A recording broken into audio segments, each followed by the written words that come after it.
procreation is selfish and unethical, at least as famously said by the moral philosopher David Benatar. David Benatar is a South African philosopher, moral philosopher to be specific, who talks about the unethical principle of procreation.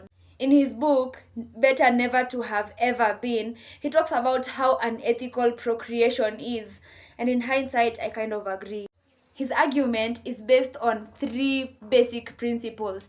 Number one is the fact that procreation does not ask for the consent of the one being procreated. He also argues that existence itself is equal to an unavoidable amount of suffering that we all have to endure.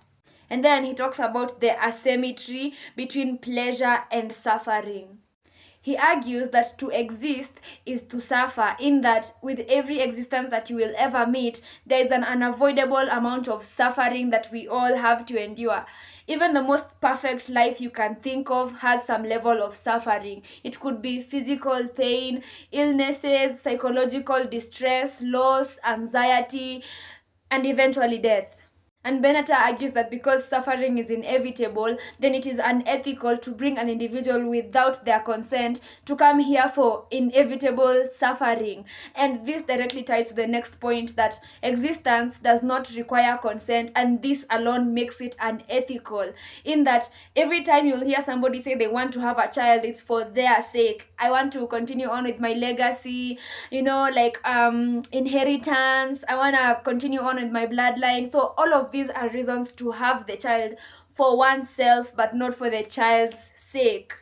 And so because existence does not ask for the consent of the one being brought into existence, it is unethical because you bring someone without their consent just to come here and suffer, an unavoidable amount of suffering. And then he argues that pleasure and suffering are highly asymmetrical, in that suffering is inevitable, right? If there is suffering, it is bad. But if there's nobody to suffer, then the suffering is good, even though there's nobody to experience the goodness of the not suffering. But on the other hand, pleasure is possible, but not guaranteed. So to put this into summary, suffering is guaranteed, but pleasure on the other hand is possible but not guaranteed. And so he argues that after understanding these three core principles, naturally, bringing somebody into existence is unethical, because you bring someone to existence for them to inevitably suffer. There could be pleasure, but the pleasure is also not guaranteed. And we also have children for extremely selfish reasons.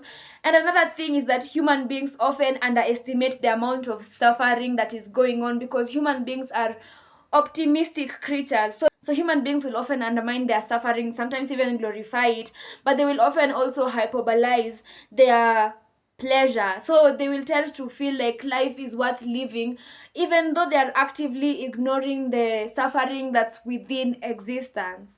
As for me personally, I think that he might have been on to something, because personally for me, if I had to choose between existing and not existing at all, then I'd choose the latter. What do you think? Peace and blessings. Bye.